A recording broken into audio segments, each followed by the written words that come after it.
Hindi pa rin nagpaawat si Hao Jun sa panggugulo kina Shen Yuan at Meng Lo. Buo pa rin ang loob niyang manggulo, kaya't diretsahan niyang sinabi kay Meng Lo. Sinasabi ko sa iyo, Miss, mukha lang ang nakikita pero puso ang hindi. Niloloko ka lang ng lalaking yan, naglalakad sa dalawang ilog. Dahil sa walang preno ang mga pinagsasabi ni Hao Jun, hindi na napigilan ni Meng Lo ang inis. Hinarap niya ito at malutong na binalikan. Kahit pasabay pa siyang may 3 babae, masaya pa rin akong kasama siya. Wala kang pakialam. Pero makulat si Hao Jun, hindi pa rin tumigil. Hoy! Binilhan niya yung isang babae ng 2 bag, lagpas 100,000 yon. Tinutulungan lang kita, tandaan mo yan. Ngunit walang pakialam si Meng Lo. Hinarap niya si Shen Yuan at mahina pero mariing sinabi. Ano ngayon? Pera niya yun, at bahala siyang gastusin kung saan niya gusto. Basta masaya siya, masaya na rin ako. Habang iniisip niya sa sarili. At ano ngayon kung binilhan niya ng bag yung babae? Ako nga, binilhan niya ng sasakyan na mahigit 2 milyon. Dahil walang epekto ang mga banat ni Hao Jun, halos mabaliw ito sa inis. Ano ba to? Alam na niyang niloloko siya, pero masaya pa rin. Anong klaseng relasyon meron sila? At bigla na lang siyang binara ni Meng Lo. Pwede ba, tumabi ka nga dyan? Nakakawala ka ng focus, nakakairita yung mukha mo habang nag-e-exercise kami. Sa tindi ng pagkakabara, muntik ng matamba si Hao Jun sa gulat. Hindi man lang niya nagawang sirain ang relasyon ng dalawa, lalo pa siyang napahiya. Wala na siyang nagawa kundi tumalikod na lang at umalis habang nagngingit-ngit. Anong klaseng mga tao to? Nakakatawa naman tong mga to. At nang makaalis na ang istorbo, unti-unting lumapit si Meng Lo kay Shen Yuan. May halong pang-aakit ang kilos niya, sabay sabing. Tuloy na ulit natin tong workout natin.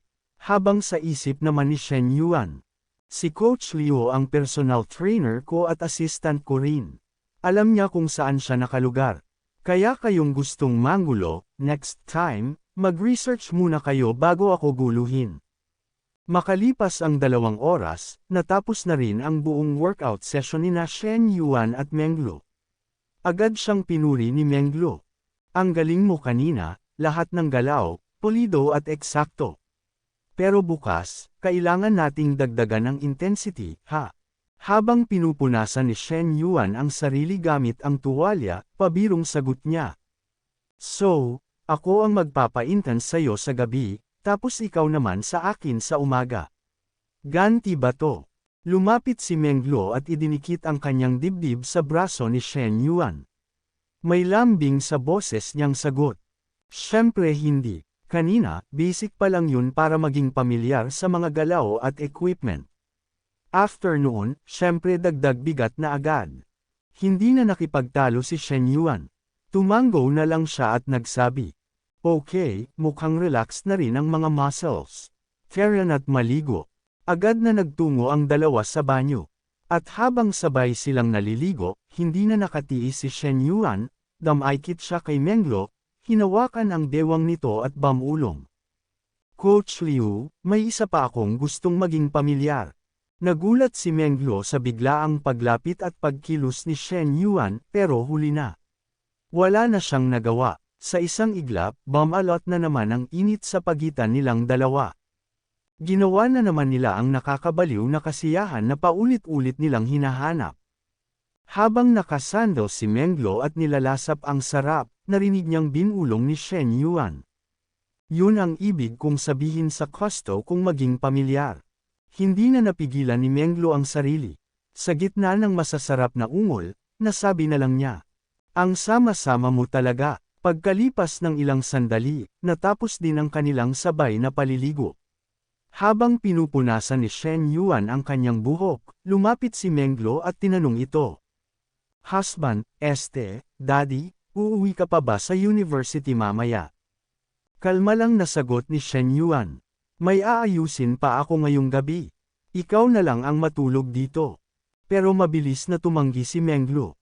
Mas gusto ko pa ring matulog sa maliit kong apartment, masyado kasing malaki tong place mo, parang hindi ako mapakali pag mag-isa. Hindi na siya pinilit pa ni Shen Yuan. Tumango na lang ito at sinabing, "Okay, kung yan ang gusto mo. Pero, bago ka umalis, pwede bang pakiulit yung sinabi mo kanina?" Umupo si Menglo sa lababo, at may nakakaakit na ngiti sa kanyang labi. Alin doon ang gusto mong ulitin ko?" Pero napagtanto rin niya agad ang ibig sabihin ni Shen Yuan. Kaya't may halong pilyang ngiti, ibinulong niya.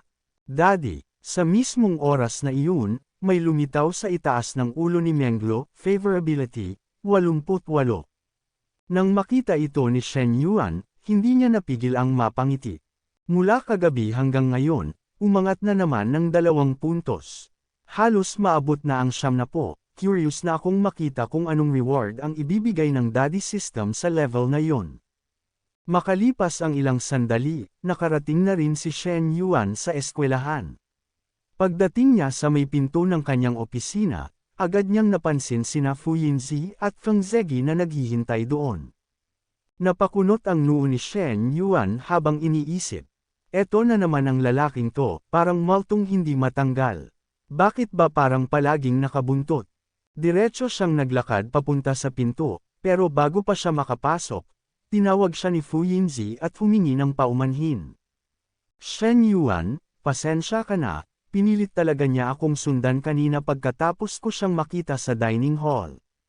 Ilang ulit ko na siyang tinanggihan pero hindi pa rin siya nakikinig." Nagmadali namang sumingit si Feng Zegi para linisin ang pangalan ni Fu Yinzi. "Huwag mong sisihin si Yinzi. Ako ang gustong tumulong. Isa pa, di ba sabi nila, the more the merrier." Ngunit walang kabog-abog na hinarap siya ni Shen Yuan, halatang inis. "Hindi na kailangan. Wala kang maitutulong dito." Pagkasabi niya yun, sabay na silang pumasok ni Fu Yinzi sa loob ng opisina, iniwan si Feng Zegi sa labas, tulala. Nagpanik si Feng Zegi habang pinagmamasdan ang pintong isinara ng dalawa. Magkasama sila sa loob. Nakasara ang pinto, nakababaw ang blinds. Para saan yun? Activity room ba to o motel? Lalong lumala ang pagka-overthink niya. Sa isip-isip niya, hindi kaya, hahalikan na siya ni Shen Yuan. Hindi, Yinzi ko, hindi pwedeng ganun to. Samantala, sa loob ng opisina, tinanong agad ni Shen Yuan si Fu Yinzi. "Kumusta ang progreso ng campaign?" Sagot ni Fu Yinzi. "Naipaskil ko na ang mga posters at text sa official school account, sa Weibo, sa Kuayin, pati na rin sa confession wall ng school. Maganda naman ang engagement pero para sa bagong entrepreneurship plan, kailangan pa ng oras." Tumango si Shen Yuan at sinabing, "Plano kong magpasabog pa ng isa pang wave ng publicity para lalo pang tumaas ang exposure." Nagulat si Fu Yinzi. "Paano mo gagawin yun? May kailangan ka bang tulong mula sakin? I-link mo ako sa entrepreneurship base. Ipaalam mo sa lahat ng exchange students na ako ang nag-invest doon," utos ni Shen Yuan. "Mag-post ka ng mga nakakagulat na headlines, katulad ng, 'Grabe! May nag-invest ng 10 milyon sa entrepreneurship base ng school natin, hindi ko inakalang isang estudyante lang pala ang nagpopondo ng base.' O kaya, 'Crazy! May super gwapong milyonaryo palang estudyante dito. Pero huwag mong ibubunyag kung sino." Napakunot ang noo ni Fu Yinzi sa sobrang gulat. "So, dahan-dahan nating ilalabas ang impormasyon. Paunti-unti para mag-build up ng hype, tapos sa tuktok ng excitement, ikaw mismo ang lalabas." Sa isip naman niya, hindi ko pa rin lubos maintindihan kung bakit gusto ni Shen Yuan na ilagay ang sarili niya sa spotlight, pero hindi ko na kailangang questionin pa. Ang mahalaga, masunod ko ang gusto niya. Tama. Ganun nga, kumpirmang tugon ni Shen Yuan. Kapag sumabog na ang kasikatan nito, lalaki rin ang bilang ng applications. Mas malaki ang pagpipilian, mas mataas ang chance na makapili tayo ng mga top-tier na proposals. Ngunit sa isip niya, ibang plano ang umuugong. "Ginagawa ko to, una, para makuha ang respeto ng buong school at ng buong education sector. Pangalawa, para mas madaling piliin ang mga dekalidad na babaeng estudyante, freshman man o senior. At pangatlo, matapos kong ibuhos ang 10 milyon, may bagong industriya akong matatanggap mula sa Daddy System. Matapos ang ilang minuto ng pag-uusap, muling nagsalita si Shen Yuan. Isa pa, para maging epektibo ang plano, kailangang walang kahit anong impormasyon ang lumabas sa simula. Sa palagay mo ba'y mahirap itong isakatuparan? Agad namang sumagot si Fu Yinzi na may kumpiyansa. Kaya natin yan. Ipauna nating mag-post ang mga unofficial accounts, tapos gagamit tayo ng mga secondary accounts para mag-comment at magpakalat ng interes. Pumikit si Shen Yuan, halatang nasiyahan sa narinig, at sinabi, "Perfect. Ayos yan. Ngayon, pag-usapan naman natin ang pakay mo. Ano ba talaga ang gusto mong makuha mula sa akin?" Napahinto si Fu Yinzi. Biglang pinagpawisan at hindi malaman kung paano sisigot. Tumungo siya, halatang nailang. Sa loob-loob niya, hindi ko inakalang magiging ganito siya kadiretso. Sa totoo lang, gusto ko sanang subukang magkaroon ng romantic relationship sa kanya, pero parang may kasintahan na siya at wala naman siyang ganong interes sa akin. Sa mahinahon at malambing na tinig, sinabi ni Fu Yinzi, "Next semester na ang internship, pero alam mo naman, mahirap makahanap ng magandang trabaho lalo na para sa katulad kong galing sa private university, lalo na't marketing pa ang major ko. Kaya naisip ko, baka pwede akong sumama sa'yo, baka mas makakuha ako ng mas maayos na kita kaysa sa mga normal na trabaho sa labas." Napangiti si Shen Yuan sa narinig. Tulad ng inaasahan ko sa isang university student, masyado pa ring reserved. Kung sinabi mo na gusto mo ko, baka pinabayaan na lang natin ang agos at sumabay tayo. Tinanong niya ito ng diretsahan. Sabi mong gusto mo ng mas malaking kita. Magkano ba ang naiisip mo? Walang pag-aalinlangan, sinabi ni Fu Yinzi. 8,000. Sa isip niya, sa marketing, ang starting salary ng karamihan ay 3,000 hanggang 4,000 lang.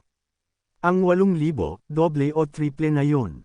Naging seryoso ang mukha ni Shen Yuan. Sige, dagdagan ko pa ng 2,000 para maging 10,000. Kapag maayos ang trabaho mo, may bonuses at rewards pa. Simula ngayon, magtatrabaho ka na para sa akin. Nagulat si Fu Yinzi at namula. Talaga bang inalok niya ko ng ganun kalaking sahod? At yung sinabi niyang magtrabaho ka na para sa akin, baka may ibang ibig sabihin pa yon. Habang iniisip niya yon, bigla na lang sumigaw mula sa labas si Feng Zegi. "Yinzi, tapos na ba kayo? Ang tagal niyo." Naging awkward ang eksena. Tumayo si Shen Yuan, halatang na bad trip. Ang lalaking to, binaba niya talaga ang pride ng mga kalalakihan. Nagsorry agad si Fu Yinzi. "Pasensya na, lalabas na ako't kakausapin ko siya." Ngunit pinigilan siya ni Shen Yuan. "Hintay. Isakripisyo na lang natin ng konti para matapos na to." "Ha?" Gulat ni Fu Yinzi. "Anong gagawin mo?" Walang sinagot si Shen Yuan. Lumapit siya, at bigla na lang hinalikan ang leeg ni Fu Yinzi. Iniwan niya ito ng malaking tsikinini, kitang-kita kahit sa malayo. Pagkatapos, sabay silang lumabas ng opisina, nakahawak si Shen Yuan sa balakang ni Fu Yinzi, habang si Fu Yinzi naman ay pulang-pula ang mukha. Pagkakita ni Feng Zegi sa eksena, agad niyang tinanong si Fu Yinzi habang nangingilid ang luha sa kanyang mata. "Ano to? Anong nangyayari?" Seryosong hinarap siya ni Fu Yinzi at mariing sinabi. "Huwag mo na akong lapitan ulit. May boyfriend na ako." Lalong lumaki ang mata ni Feng Zegi, at nanginginig ang boses niya habang itinuro si Shen Yuan. "Boyfriend? Siya? Kailan pa?" Diretsong sagot ni Fu Yinzi. "Ngayon lang. Simula ngayon, huwag mo na kaming lapitan. Kung hindi, pareho kaming may bother ni Shen Yuan." Parang gumuho ang mundo ni Feng Zegi. Dahan-dahan siyang naupo sa sahig habang paulit-ulit na sinasabi, "Fu Yinzi, hindi ito pwede, hindi ito maaari."